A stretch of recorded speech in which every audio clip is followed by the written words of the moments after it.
This is Common Knowledge, a Magic the Gathering podcast about improving at the game with a focus on Pauper play. It's not about the cost, it's about the knowledge. Welcome to Common Knowledge. Here are your hosts, Brandon Clark and Lobbert. Enjoy this week's episode of Common Knowledge. Hello everybody, welcome to episode 23 of the Common Knowledge podcast. I am your host, Brandon Clark, and joined with me is the incredible, edible, never forgettable, everlasting Sean Stopper. I'm gonna have to make up one for you one of these weeks, and I forget to every week. That's fine. I'll get you back. How was your week? Pretty good. Took the week off of Magic to kind of sort out my life. I don't know if that's the right word for it, because it didn't need a lot of sorting. It was just like a break is good every once in a while. But it was a really relaxing week. How was your week? It was also a really good week. This was my first week not being employed by someone else. For school, right? So yeah, I'm doing full-time school, being a stay-at-home dad, and then to sort of help supplement with income, I opened up my TCG player store, and I spent like 4 hours the other night picking through 16,000 Volt cards for nickels and dimes. Yeah, like a lot of those little throw-ins for the order. Like, yeah. You'll get a lot of those, and it adds up. You just got to put them on there. You'll never sell them if you don't have them registered on TCG Player. Mm-hmm. Yeah, so that's basically like what I've been doing, and it's been nice, relaxing. So yeah, well, anyway, let's jump into the show. But first, we got to do our other stuff that I almost forgot about. What's our other stuff? Well, you know, the thing where we say to check out our sponsor, puretmtgo.com, because they're great. And then that other part where we tell people to give us money on the Patreon at Common Knowledge, patreon.com/Common Knowledge. And then that other thing where we say go listen to other podcasts. Yeah, listen to the podcasts in the Constructed Criticism Network. Like Constructed Criticism and Limited Time Only. Really help you get better at Magic. Yep, they're good for you. They're good for your soul. Yeah, and make sure you donate to that Patreon, because we're getting Brandon like a not crappy mic soon, and that's thanks to you guys. Yeah, thanks everybody. Now my audio won't be terrible. Less terrible. Less terrible. Yeah. So, all right, well, let's just jump right into the meat of the show today. We've kind of got a fun main topic for you guys today. We're gonna be kind of taking a break from all the sort of hardcore deep dive topics that we've been doing recently, and we're just gonna do a fun one. Cards that Sean and I both wish were legal in Pauper, but are not. But before we go into that, though, we'll hit our first segment, which is, what are we playing? So, Sean, did you play Magic cards at all? You just said you didn't play Magic cards at all. Oh, I took a break. I know, I took a break, but that still involves playing Magic, because it was just a lot less. Like, I played probably 4 games of lands. I wanted to try out a little bit more crop rotation, but I didn't want to, like, devote a lot of time to it this week. And I didn't want to, like, part of the reason I took a break was, like, every possible second that I wasn't thinking about something important, my brain would just fill with Magic, and I would just be on this loop of, like, how can I fix this deck? Think about the format. Like, I was really I'm psyched to go and play, like, a lot of Pauper in Vegas, so it was kind of just, like, forefront of my mind, like, a lot of the time, and it just became too much. I needed a break. Anyway, so what'd you play this week? All right, well, this is going to sound weird, but me and Sean just went on like a 10-minute tangent about me possibly being able to go play at GT Vegas this year. So, are you done talking about what you were playing? Yeah, it's your turn to talk about what you're playing. It's my turn now? Okay, I'm just excited about Las Vegas now. Okay, but we're not So- doing no like $50 buffets, bro. All right. What are you playing? What am I? How am I supposed to think about playing? Now I only want to think about Las Vegas. See, that was my problem. I had to take a break. Oh man. Okay, what am I playing? I'll give you one guess, and if you guess it wrong, then you're expelled. Well, I would have been able to guess even if it wasn't in the show notes. It's Scred Delver. Yeah, I played Scred Delver. But I'm not going to talk about Scred Delver Oh, in the What Am I Playing segment. I'm going to talk about a deck that I played against okay. while I was playing the deck that I played, which was Scred Delver. And that was Gruul aggro, I guess to call it. I don't know. Like Naya, Hashblade, Jund Hackblade deck. Yeah, the multicolor synergy deck that So basically, like what this deck wants to do is it wants to play a Burning Tree Emissary on turn 2 into another powerful turn 2 play. And its options are Jund Hackblade, which if you control another multicolored permanent gets +1/+1 in haste. Naya Hackblade, which same thing but gets +1/+1 in Shroud. Rip Clan Crasher, which is just red-green for a 2/2 haste. And Mud Brawler Cohort, which is a 1/1 for 2 that if you control another creature gets +1/+1 in haste. yeah, it's just a very hyper aggressive deck that has like this is the deck that I brought up that has chain lightnings in it instead of lightning bolts. Oh, really? This is the deck you were talking about. Yeah, and there was just this debate about is that kind of just sometimes better because doesn't get dispelled, and Which spell? you gonna do that this week? I'm going to do it. You're gonna do it every week. Every week, all the time, every time. I was editing last week's show, and it derailed every thought that you interrupted me with it, because I immediately stopped thinking about what I'm thinking about, and I'm just like, "Are you kidding me?" Like, no. Haha, mission accomplished. Are you done talking about Naya Hashblade? I haven't even got into it. Okay. All I did was talk about the creatures. So I played against this deck 2 weeks ago. I played against it, and I was kind of just like, oh, this is kind of a cool deck. And then I played against it again this week, and my record against it so far is 0-2. It just makes a lot of decent sized creatures really fast. It's also got Curd Apes in the deck, and so it can play Curd Ape on turn 1 and potentially have it be a 2/3, and then on their turn 2 they can play like a Burning Tree Emissary into one of their haste threats, which they have 12. Yeah. And it's just like infinite damage. Yeah, they can be doing 10 damage a turn pretty quick. Like turn 3, not a problem. It's insane. I don't know, but then again, on the same token, it's a 2-color aggro deck. Yeah. And they're not playing any of the tapped dual land. Unless you count border posts. Yeah, unless you count border posts.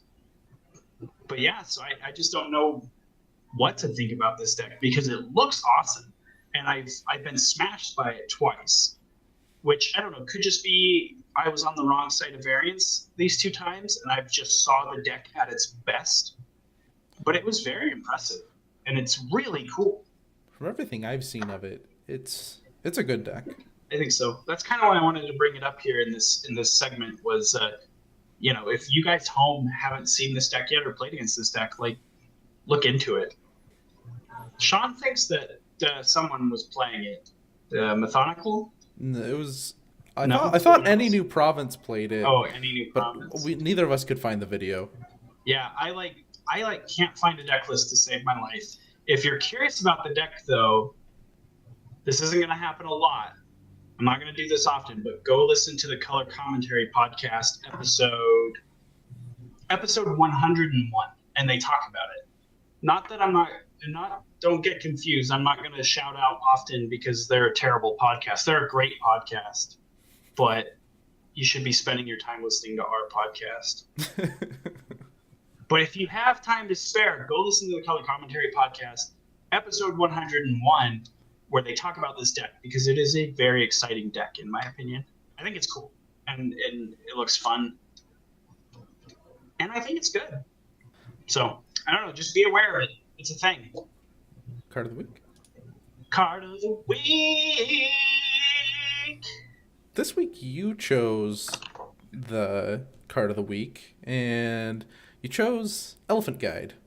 Elephant Guide is 2 mana, or 2 generic and a green for an enchantment.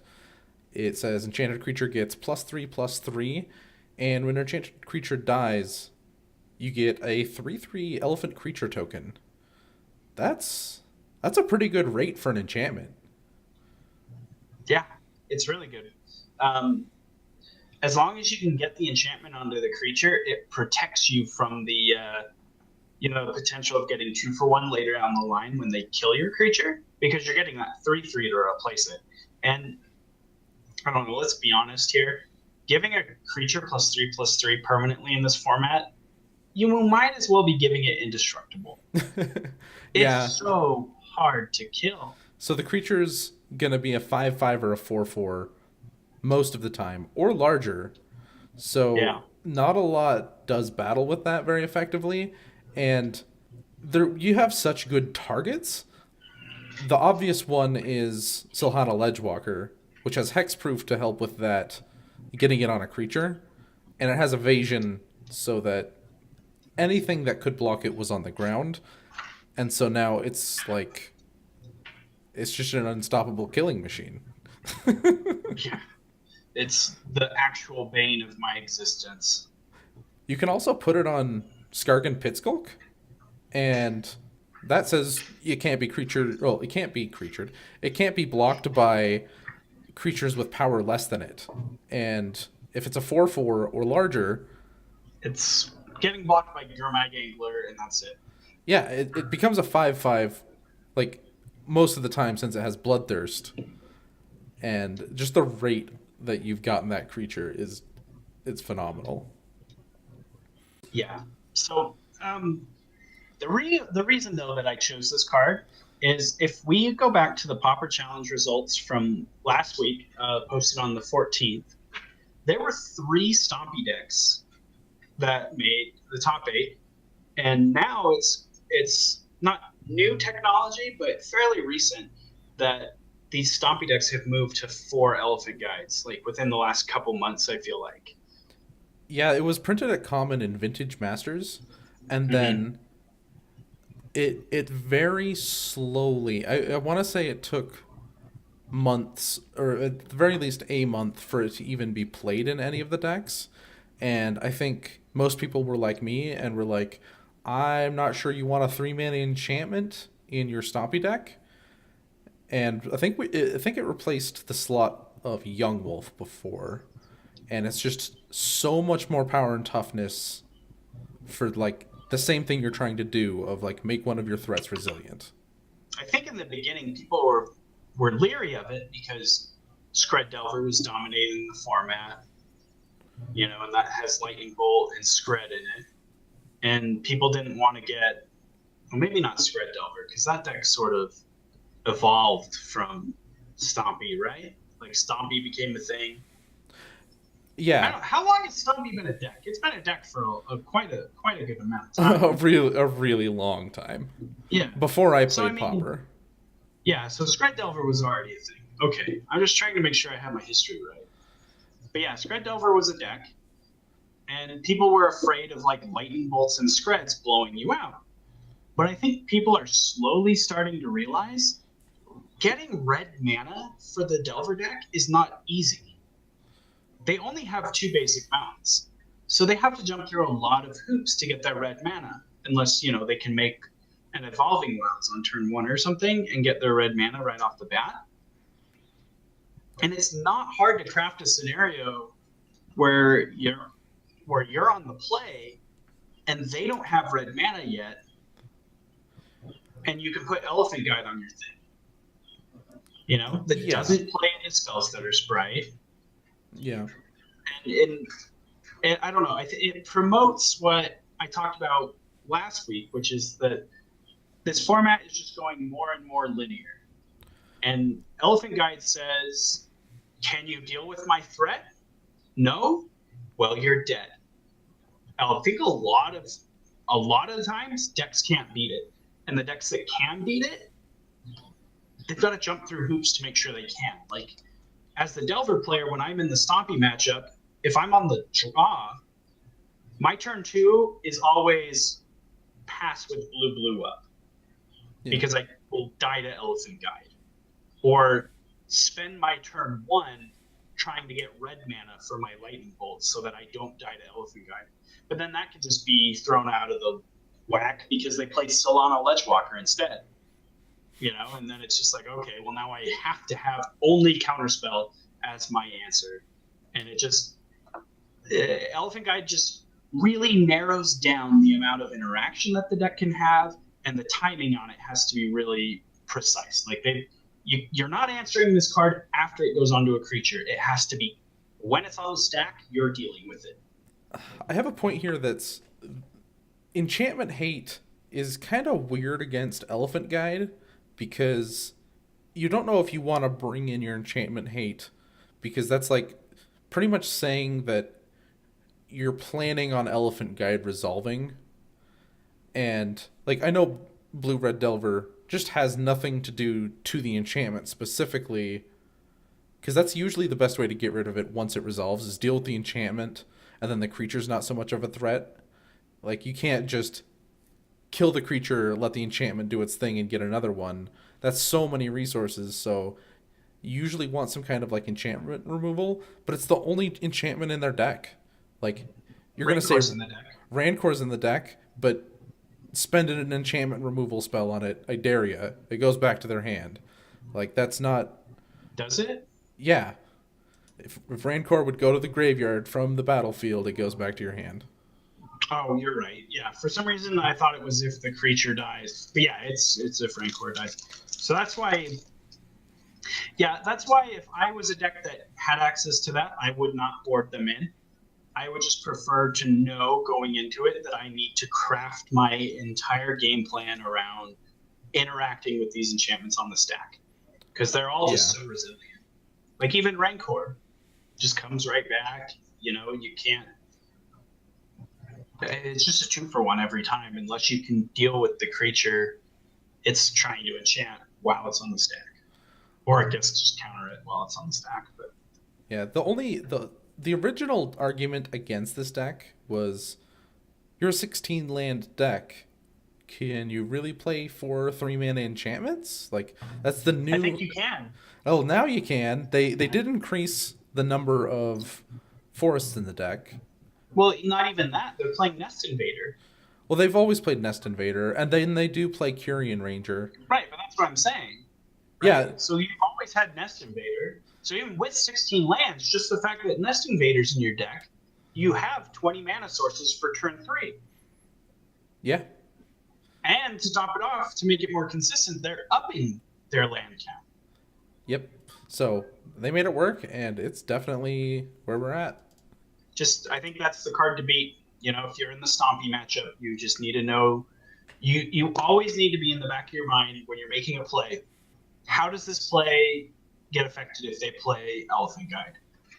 Like, there are times when the only form of interaction I have is a Spellstutter Sprite. And it's like, well, I can hold up my Spellstutter Sprite, but if they play an Elephant Guide, I die. So I guess I'm going to cantrip and cast, you know, a Fairy Miscreant instead. And I'm probably still going to die to the Elephant Guide, but it's better than not. Yeah. You know, than just not doing anything with your 2 mana. So, I don't know. It's an annoying card, and it's really good. So, beware. Listeners, beware. So, that was our card of the week, Elephant Guide. Should we get into our main topic? Yeah. Sean and I probably shouldn't say this, but we didn't really communicate much, I guess, when we were doing these show notes, because I thought we were doing like a top 5 list, and Sean's got like, what, 2 different lists, and your shortest list is 15 cards? I mean, I have a giant list that I'm like, yeah, that would be fun in Pauper, and I write it down. So I have a giant list. And Okay. I was just like, I'm going to make a shorter list that I'm going to try to kind of rank them, which ended up being really, really hard. And I was like, however many he brings, I'll have more. And we'll just, like, we're going to be able to fill time, no problem. Great. So let's just start then. Number 1. What's the first card on your list? On my list? Yeah. Spider Spawning. So Spider Spawning is a sorcery from Innistrad block. It is 4 and a green, and it says create a 1/2 green spider creature token for each creature card in your graveyard. Flashback for 6 and a black. This might break Pauper. Do you think? It's kind of easy to hate out. Right. That's sort of what I felt like. You know, it's not hard to hate it out. Just throw a relic or 2 in your sideboard. Yeah. But like all we have in this format for graveyard decks is Tortured Existence, and that deck's sort of mediocre. And I was just trying to think of a card that might boost it up into tier 1 area. Oh, this would be so much fun. I can think of 1,000 things to do with this card. Yeah, it would be so fun. And the fact that they're 1/2s, I think that's what throws it right over the top. The spiders are 1/2s. Way over the top. Busted. I think it would be. I don't think it would be like breaking Pauper, but I think it would make. I think it would generate. It would create a lot of different decks. It would be an archetype, you know, like the spider spawning decks. Yeah, If being 1/2s didn't push it over the top, having flashback, it's a lot of stuff going on in that card that I'm like, I don't know if we can handle that. I think we would, but it wouldn't be pretty. I think we could handle it. We just have to put the next card in my list into Pauper, and we'd be fine. Can we do the number 1 on my list first? We can. Okay, I think you're gonna be skeptical of my number 1. And this is, I chose it purely for how much I want it and how fun it would be. Okay. The card is Mortar Pod. Nice. That would be awesome. So Mortar Pod is 2 generic mana for an artifact equipment. It is a living weapon, so it comes in with a germ, and it has equip of 2. So 2 to play, 2 to equip. The equipped creature gets +0/+1 and has sacrifice this creature. This creature deals 1 damage to target creature or player. Bro, this card would be broken in the spider spawning deck. You just said a bunch of 1/3s that can get thrown at your opponent. This was like, when I started Magic, this was like one of my pet cards. And it still is. I just love Mortar Pod. Like, you know the drawback that Viridian Longbow has of like you play it and it kind of doesn't do anything unless you immediately equip it to a creature, and that a creature can't have summoning sickness. This kind of like skirts that by having you sacrifice the creature. Having a creature that you can kind of chump block with and then ping something else is incredibly useful. Any effect in Pauper like Seal of Fire, Pyrite Spellbomb, that lets you resolve a spell and then later on pop it for damage to like kill a Delver or something, like it kind of subverts counterspells, and it gives value to go wide creature-based strategies. I just love Mortar Pod and I want to play with it. Do you think it's too much to say that this is the Pauper Skull Clamp? Yeah, that'd be way too much. I mean, but you kind of see what I'm saying, though. Like, you know, this card it just generates a ton of value. It's kind of like a Skull Clamp. Yeah, but the power level difference. Like... Well, that's why I said a Pauper Skull Clamp. Obviously, we can't have a card as powerful as actual Skull Clamp in this format. I see what you're saying. No. It's Skull Clamp. No, my turn. Number 2 on my list, Skull Clamp. I'm just kidding. I was like, all right, no. Next card. Number 2 on my list is Flaying Tendrils. So Flaying Tendrils is 1 black for a sorcery that says all creatures get -2/-2 until the end of turn. If a creature would die this way, exile it, or if a creature would die this turn, exile it instead. And it has Devoid. That's probably not relevant, but it's there. Yeah, there's other effects like this that aren't colorless, right? Not in Pauper, but Oh no, not in Pauper. The only other one that I can think of is Sorrow. I don't know. It was from the Theros block, but it gave -2/-2, and then it had another effect, like Scry or something. I don't know. And I just thought that one might be too good, so I went with just the vanilla -2/-2. But the Exile Clause, I don't know, is probably not relevant either in this format. I guess it kind of is. It is, and the biggest one I want to say is Stormbound Geist. Right. You're Yeah, bringing, it just deals with Stormbound Geist outright. You're bringing in Stormbound Geist to hate against the black decks, and then you give them this card that's like... And Stormbound Geist also isn't a problem. I would want a version of this without that Exile Clause to say that it's fine in Pauper. Do you think that makes it way too good? I think just the effect of -2/-2 for 1 black is probably too good for Pauper.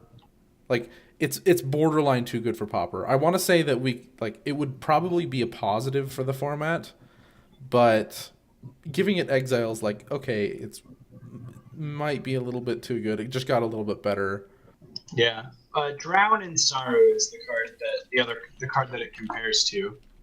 All creatures get -2/-2 until the end of turn. Scry 1. So I found the card that I think I was thinking of. It's Infest. It's 1 black. Infest. Yeah. Sorcery. All creatures get -2/-2 until end of turn. I think Infest is the card that I think I actually want with this effect. I do still think it might be problematic. I don't think I want to take into account whether or not it would ruin a limited format, but that's kind of what determines whether something gets into our format. And I'm not the limited player, so do you think we could ever get that way? I don't know. It depends on the limited format, honestly. Yeah, probably not there. So, like, the way we could get it otherwise, though, is if they, like, I don't know, put it at common in another supplementary product, like a commander deck or something like that. You know what makes me mad?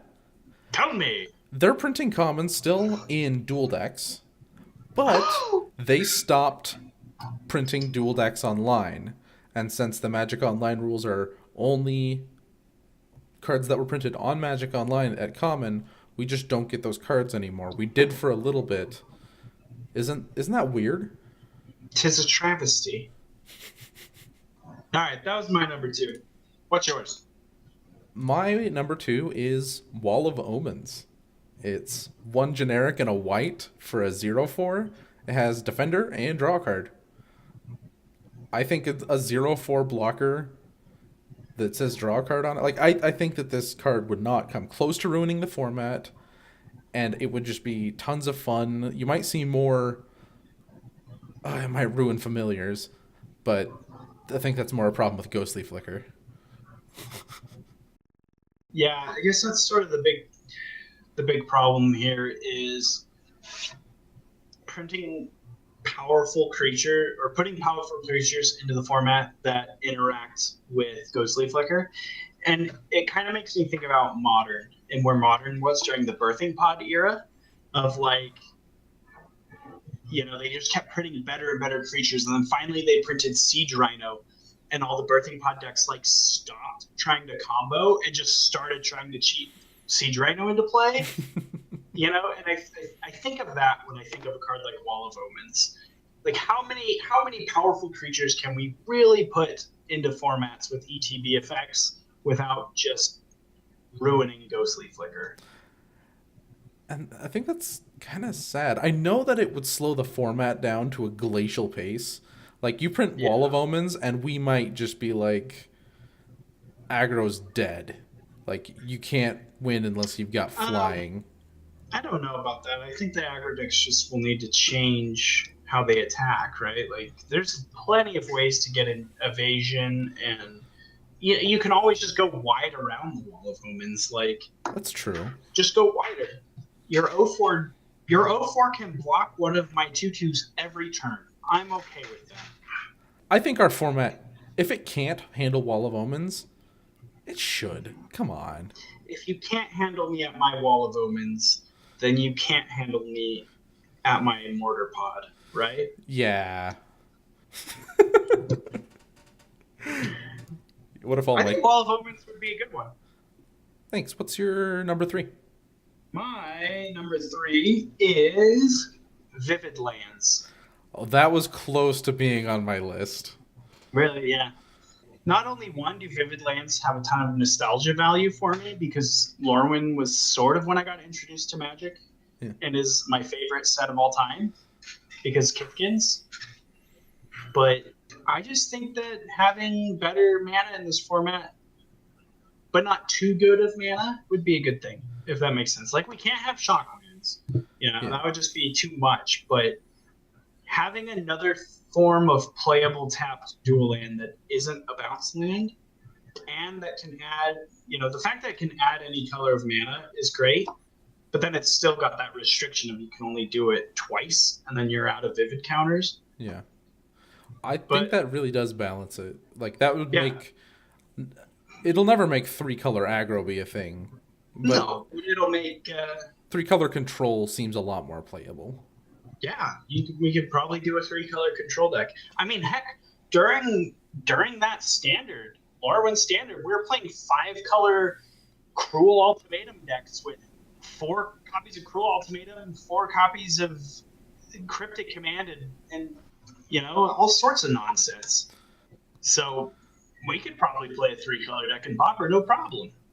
Yeah, people are already kind of doing it. This kind of makes me... I want them to print something that's not a card, and so it doesn't like make a list or anything. It's just print a tapped land that's both basic land types. Why is that not a thing? Isn't it like the most intuitive thing ever? Like, why don't we just make this? It is a thing. At common? No, not at common, but... There's the cycling lands. Yeah, that's what I was talking about. We don't need the cycling ability. That's probably too strong. So just take cycling off it and just have... Yeah. All right. Like, it doesn't interact with Evolving Wilds or anything like that. That would make, Wild Nicottle and Kurdik a lot better. It would do that. That's true. That seems fine to me. Yeah.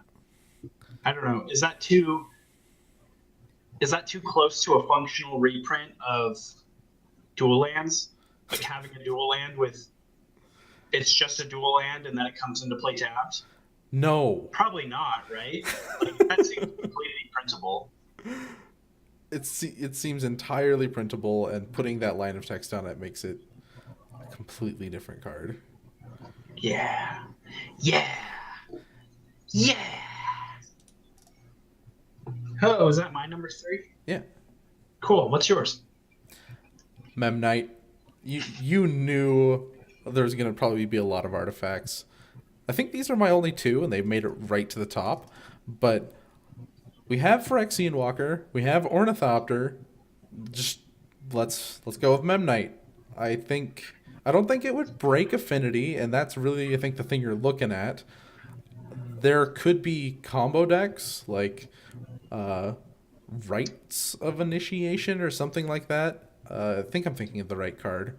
That it's like 1 red to play, and you discard any number of cards, and your team gets buffed for the number of cards you discarded. Like, there's cool combos that use 0 mana 1/1s. I don't even know if it would be played, honestly. Do you think Memnite would be played? I mean, it wouldn't just go into every deck, but it would probably get played in Affinity, right? What is a 1/1 doing for you? Helping you vomit your hand, I suppose. Yeah, and you put your Mortar Pod on it. After you vomited your hand out. I don't think there's any problem with it, and I've heard I've brought that card up, and people are like, that would be too strong. I don't think it would be too strong at all, but I just don't know where it would go besides Affinity. Yeah, I'm kind of thinking nowhere, and so I would rather have the card in the format and brew with it. Yeah. But if Affinity did figure out how to play it, then it would be the fastest gosh dang Affinity deck you've ever seen. So fast. Okay. Are we on my number 4? Yes, we're on your number 4. Ancient Ziggurat. Land from Shards of Valara. Okay. Or something. It says, add 1 mana of any color to your mana pool. Spend this mana only to cast creature spells. That seems too strong. Really? You think? Yeah. Like, this would totally open the floodgates for 2-color aggro decks. I think that's exactly why I want it in the format. I want 2-color aggro decks to be able to exist in the format. But it's alright, because we're also putting Flame Tendrils into the format, or Infest. So, we're covered. That would be nuts. If you put both in there, maybe, but there would be some serious upheaval for a while, and that would be fun. I know it would be fun. I just want to say that Ancient Ziggurat is too strong. Maybe. I like the idea, though. Yeah, if not this card, something that can make 2-color aggro decks more viable.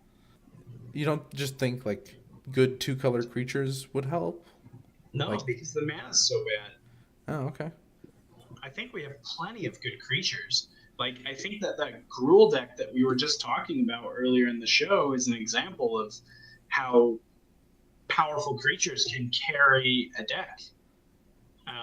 Even if the mana is terrible. Yeah. So, I don't know, maybe giving them better mana would just be too over the top, but... That's what I want to say. You wouldn't really... This really cuts into your ability to play non-creature spells.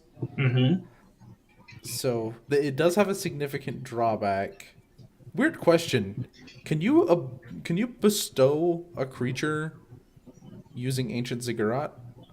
It's a creature in your hand. It is a creature in your hand, but when you put it on the stack, it becomes either a creature or an enchantment, depending on how you're casting it. So if you're bestowing it, it's an enchantment on the stack. And so I don't think Ancient Ziggurat works. But I think it matters when it's in your hand. It does matter when it's in your hand. Like, when it's in your hand, it's a creature and an enchantment. And when it's on the battlefield, it's a creature and an enchantment. But when it's on the stack, it's whatever you're casting it as. And so the way casting a spell works is you put the spell onto the stack, and then you pay the mana for it. Huh. And so when that card goes onto the stack, it's an enchantment, not a creature. So I don't think Ziggurat works. Okay. But I don't know. I'm probably wrong. I could be wrong, but I'm pretty sure that's the way it is. Any last words on Ancient Ziggurat? No. So my number 4 is Condemn. It's 1 white, like a single white for an instant. It says, put target attacking creature on the bottom of its owner's library. Its owner gains life equal to its toughness. I think that we don't ever get Path to Exile or Swords to Plowshares. And this heavily nerfed version of both of them, like, they all are 1 mana instants that exile a creature. I think it really helps. Like, I don't think it would automatically... Like, that's kind of why a lot of these cards made my list, is I don't think that they would break anything, but I think that they would add a little bit of something. The fact that it's only attacking creatures ends up making it significantly worse. You're giving your opponent a lot of options that way. But yeah, and with the structure of the format currently, I don't even know if I would want this card. Maybe it's like a sideboard option if I know I'm getting attacked. But there are a lot of creatures that you want to remove that are just going to sit at home. That's true. You know?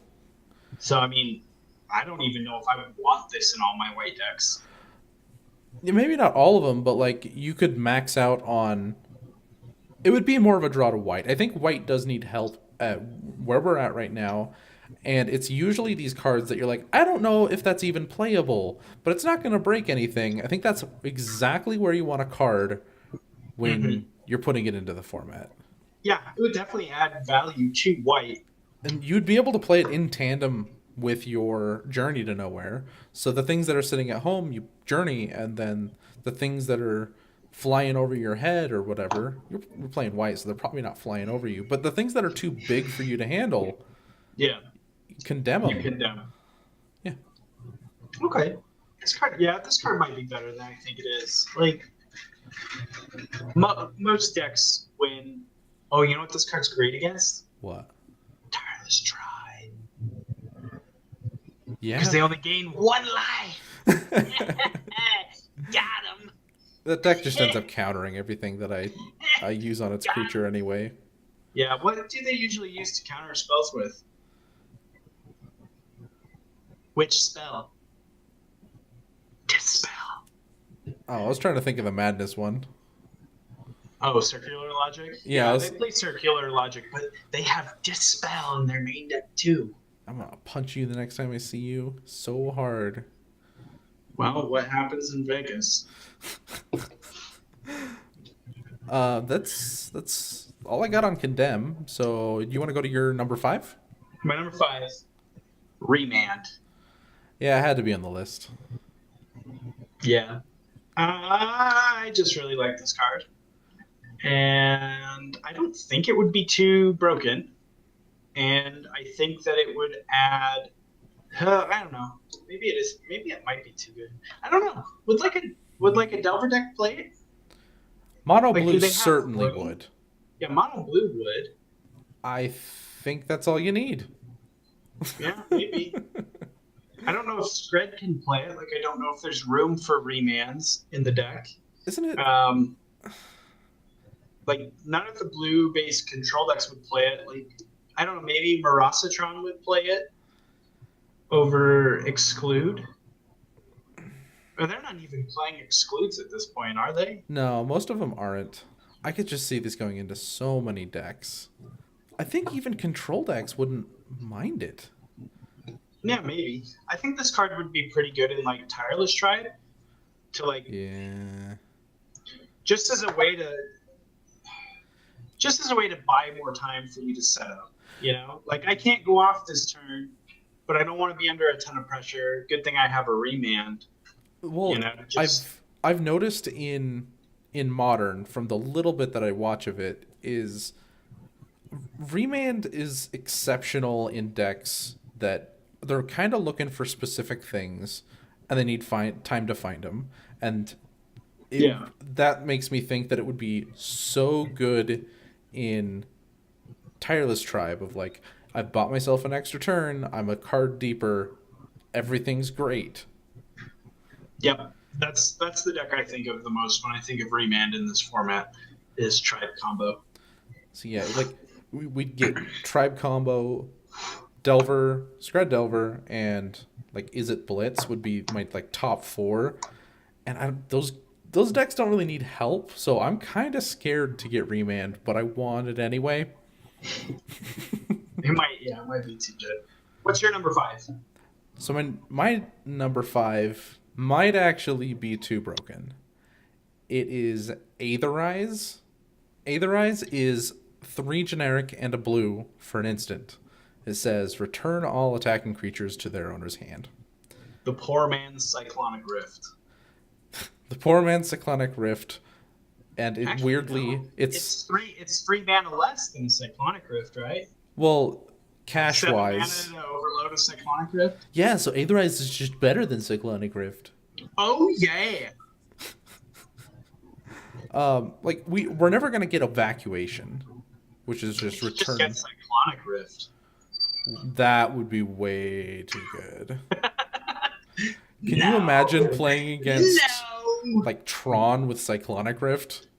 That would be the worst thing ever. Yeah. Ugh. Ugh is right. Ban Tron. Prince Cyclonic Rift.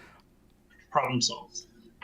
It's just, I like these sweeper effects that each color gets. I think that's kind of part of their color, and we don't get to experience that in Pauper. Of like, that's part of their color identity. Of like, we can't just return certain things. We get to return everything sometime, and having it be caveated with only attacking creatures, I think gives a lot of decks play against like elves, and it hurts those aggro decks again, but they can rebuild so quickly that because they're just playing such tiny creatures that I don't think it would be a sideboard card more than anything, and it wouldn't be too much of a problem. It might be too strong though. I'm kind of all over the place when I think of Aether Eyes. It might be too strong, but definitely not as strong as my next card. Well, what's your next card? Next card that I want to be in Pauper is a common. It was a common printed in Mercadian Masks. Can you guess it? Is it Hymn to Turok? I don't know what set that's from. Sinkhole. Hold on. I'm going to make sure that it's actually from... Yep, it was originally printed in Mercadian Masks. What is it? Well, tell me what it does first. I'll tell you its mana cost. 2 and a green. It's a common. How do you really not know this? It's not... Oh, this is so easy. I haven't thought of Magic for a week. It's on the banned list. Does that make it easier? Oh, it's Invigorate. Yeah, I don't know how much more plain I could have been with it's printed at common on Magic Online, but we cannot use it. I don't know how much more plain that says ban list. I was confused that you were like it's printed in like a Masters set, like the original Masters, like forever ago. You know what I'm talking about? Oh, Yeah, no, those yeah. weird ones. So I was like, does he mean like that? What is he talking about? I don't want Invigorate back. I just like Infect, so I want Invigorate. Okay, no one has lived in a world where Temur Battle Rage and Invigorate exists at the same time. And it's a world I want to live in. No, you don't want to live in that world. I do.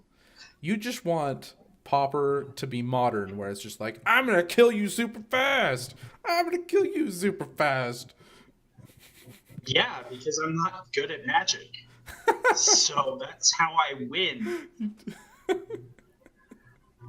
I just kill my opponent faster, and I figure out which deck can do that. We haven't done our episode on the ban list yet, but we might come to blows. Probably. So this card would be terrible for the format. It would not be a good thing. Wizards don't unban it, but I want to do it. I want to play with it.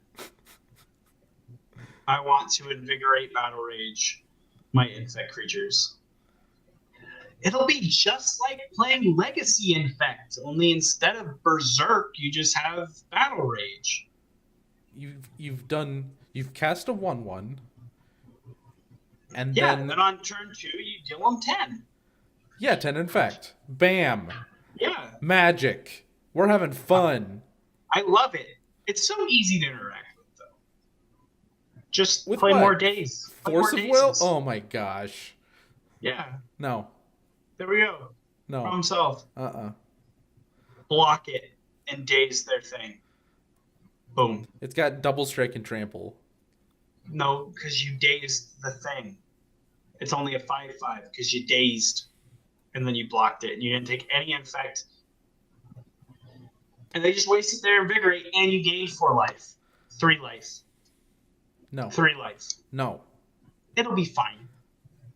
Okay, tell us another card, and then I'll tell you my next card that you can disagree with.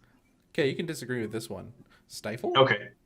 Stifle is I think that'd be cool. a single blue for an instant counter target activated or triggered ability. We can't interact with those right now. And so Ninja I of the would Deep love- Hours just always comes into play because you can't counter it, and it makes me so angry. I would love to stifle a serrated arrows activation. That card sucks. You'd probably be like, well, this feels terrible, and then do it, right? No, I would be like, this feels great. You're using a card for a third of their card. Yeah, but their third of a card is killing 3 of my creatures. I'd rather use a stifle on it than lose a spell stutter sprite. And I want you to be able to do that. Me too.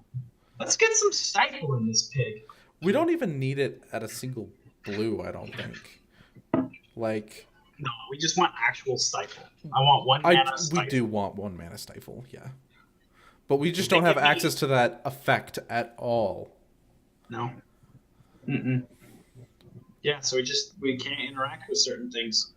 They just need to print like a spell stutter sprite with like stifle stapled to it, like instead of the counterspell part. You keep trying to get too fancy. What they need to do is they just need to print 1 blue, stifle, instant, counter target, activated ability. Yeah. Or whatever else it does. Just literally reprint stifle as a common. That's what I think. It wouldn't ruin a limited format because that card's not even playable at rare. Yeah. Like, I think it's actually within the realm of possibilities. I think that'd be way fun. Alright. Can I name another card? Sure. Because you're out of cards. I have one more card on my list. Okay. Then it's your turn. No, you go and then I'll go because this is a doozy whopper of a card. Okay. Next I have Necrotol. It's 2 black for a 2/1 human assassin. It has first strike, and it also has when Necrotol enters the battlefield, destroy target non-artifact, non-black creature. It can't be regenerated.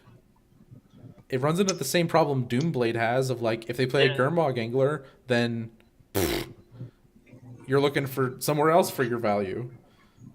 I thought about putting Necrotol or Shriekmaw on my list. And I think Necrotol would be fine. Yeah, Shriekmaw. I'm kind of scared of Shriekmaw. Shriekmaw might be a little too much. Like, you could kind of do like a Cascade Exhume deck with where with you good. have Shriekmaw, you have it'd be like that deck that I was playing. Remember where I just wanted to evoke Muldrifter on turn 3 and then exhume it? Yeah. Yeah. You can even play Muldrifter in that same deck. That's what I was thinking of. Is I would just put Shriekmaw in that deck. I think that would make it that too strong, so I went with Necrotol. Like the first strike kind of holds off your opponent. Like it generates value all over the place. I really like Necrotol, but I don't think it would be too strong.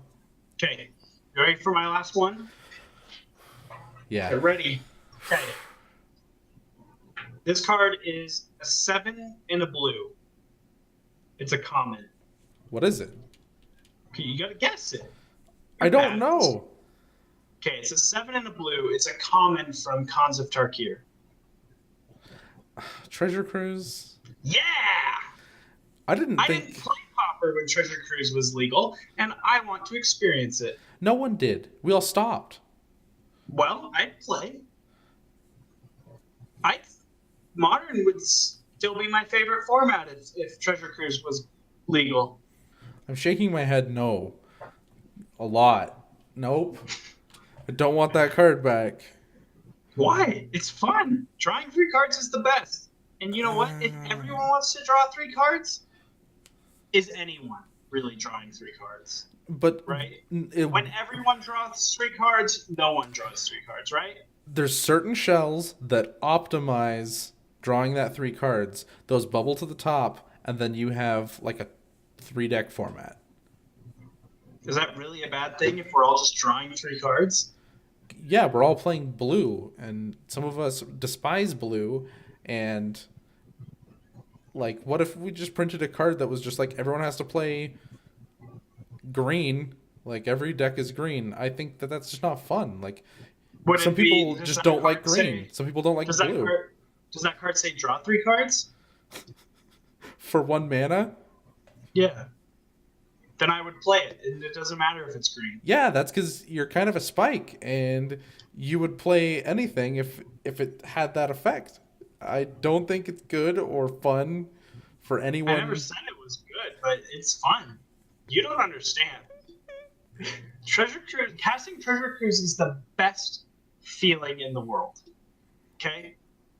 And I've gone through the whole get married to the love of your life, have a child. I've experienced all the greatest feelings in the world.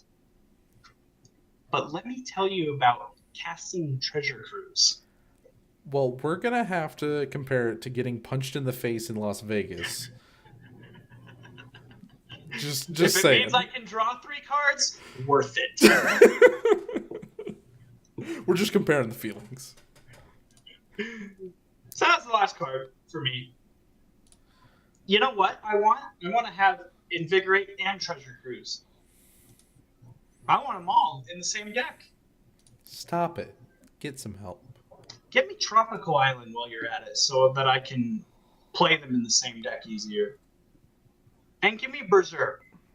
That's what I need. I just need Invigorate, Berserk, and Treasure Cruise. Go play Legacy. Go play Vintage. I can't Just afford go that. away.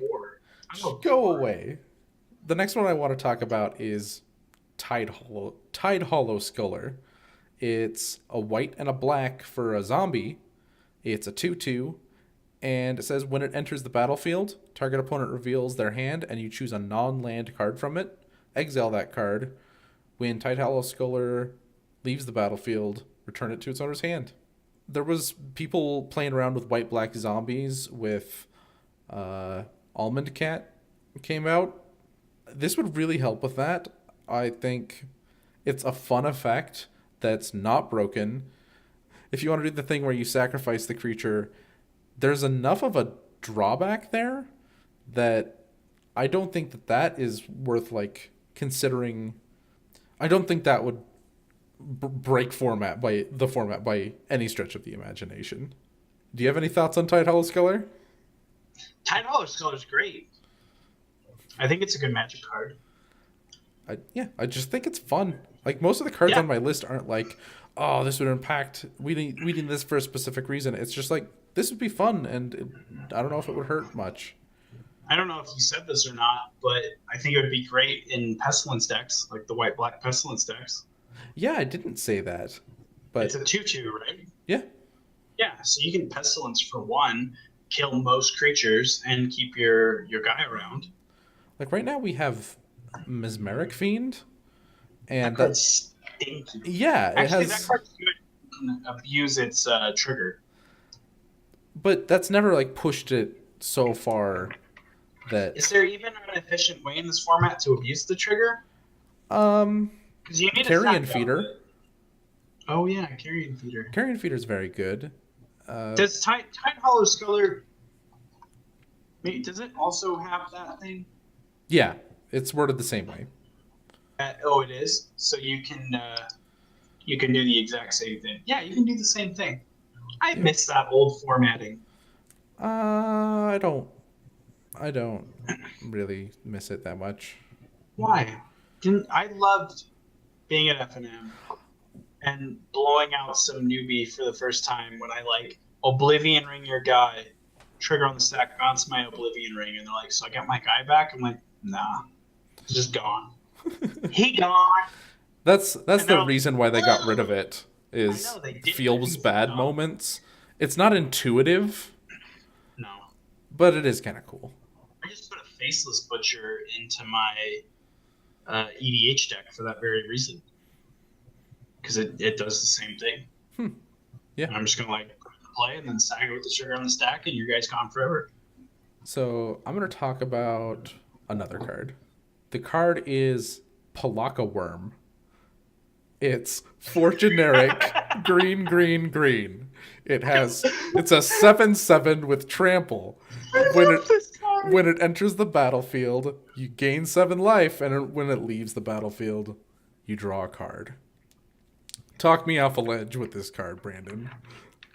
I think it's a travesty that green doesn't have any like motivating big dudes to like build a good ramp deck around. Like the ones we're building around are like Ulamog's Crusher. That probably won't change.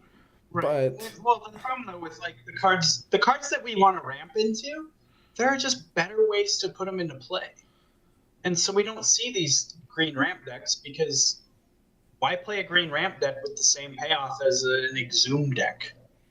yeah. Or just like my Tron deck. Yeah, and this has such a green cost that Yeah. like within the last couple of weeks, Propaganda's mono green ramp deck is kind of like I've been seeing it around more and more, and it's playing Mold Shambler. Like that's really one of the best cards that you can ramp into, and it's playing like Pulse of Morasses and stuff. The life gain is super relevant, and that's like none of your big threats have trample, and that seems dumb. Like I just want a big green guy with trample that makes me want to play green and just put him on the battlefield. Give us some more. More cards. Hey, I've got another card that I think would be great that I want in this format. Tell me. It is 1 and a red for a sorcery. Printed in Time Spiral, I believe. Okay. It's a common. It's Grape Shot. It's Grape Shot. So you heard it here first. Brandon wants to eradicate the ban list. Unban. Not the ban list. I just want Grape Shot, Treasure Cruise, and Invigorate. Frantic Those Search? 3 cards. No, that would be too good. That would be way too good if we unban Grape Shot. We can't do them both. Okay, I'll give you that if you give me Cranial Plating. Deal. That's not a good deal for anybody. It is for me because I get to play Storm. Yeah, no, that would be awful. I don't want to live that. And Cloud Post. Let's unban Cloud Post. That'd be too much. That card's OP. I think that if the card is banned in another format other than Pauper, like there's no way we can ever even joke about unbanning it in Pauper. Like I wouldn't even joke about unbanning Cloud Post in Modern. And you're sitting here like, let's unban Pauper. No. Just no, Sean. Come on, no. Yeah, the same argument does not work for Treasure Cruise though. No, it doesn't. Because it's banned in both Modern and Legacy. And Vintage. Yeah. I got 2 more cards. Cloud Post is too busted though. Treasure Cruise is fine. Mm. I think that Treasure Cruise should just be legal in all formats. No. I think that Treasure Cruise should eternally be in Standard. No. Okay, got 2 more cards. All right. One, I don't think there's much to talk about. We want Skullcrack. Yeah, that'd be a good one. Yeah, it's the 1 in a red. Players can't gain life this turn. Damage can't be prevented this turn. Skullcrack. Red decks can take those crappy Flaring Pains out of their sideboards and just play Skullcracks instead. Yeah. I like that. Like, Flaring Pain does have some merit, but... Well, I mean, for certain non-red decks, by non-red I mean like Boros decks or something, but like a dedicated red deck would not play Flaring Pain. They would just play Skullcracks, and I think would make them a lot stronger. I kind of am just like, why isn't this at common yet? That's kind of where I'm at. We want it so bad. Like, I don't think we have a single instance of players can't gain life in Pauper, and that doesn't seem right to me. I want someone to live the Crypt Incursion, Skullcrack, Dream. I think it might kill Tron. You just want balance in the universe, as all things should be. I do not want balance in this format. Not actual balance, but balance. It might make Burn too strong. It might. I don't know about too strong, but it would make it a lot stronger. I think it think it would make it like a tier 1 deck. Yeah. But it wouldn't be like overpowering anything. I guess it doesn't do anything to like the top couple decks. But like those decks are already not playing life gain anyway. But I think they're still beating these red decks. The number like 5 through 16 decks have a lot of life gain in them, and if you can just say no with Skullcrack, I think that might be too much. Like, you take the Boggles matchup, turn it on its head with Skullcrack. And good. Yeah. Boggles can go to heck. Kill Boggles, basically kill Tron. Yeah, it might be too strong. The last one is kind of just like, people have been calling for this card for a while, but we'll never get it. It's Vampire Nighthawk. It's a colorless and 2 black symbols, so 3 converted mana cost. For a Vampire Shaman, it has Flying, Death Touch, and Lifelink, and it's a 2/3. Yeah, and I don't think this card would be too much for Pauper, but I think the reason we'll never get it is because it would ruin a draft format. Definitely. So unless they like printed it at common in like a commander deck. Yeah. They printed it in a commander deck before, but it was still an uncommon. So if they just make it a common, isn't the rule they haven't taken the commander decks off of Magic Online, right? No, but I thought the only cards that they downshifted to common in commander decks were ones that were in every commander deck in the cycle, like Ash Barrens. That's something I heard, and I can't confirm. That's a thing. I don't think that's a thing. Okay. I would hope not. They didn't downshift Ash Barrens. They just printed Ash Barrens. But like they could downshift a card to common in a commander deck that is only going into one of the cycle. I think they should. It would really throw a wrench in the work of like Delver. It's still a 3-mana spell that trades with your Delver, but additional flyers with 3 toughness. It would really topple Boros Monarch. Yeah, that's true. That was a pretty good list. That was fun. Yeah, that was pretty fun.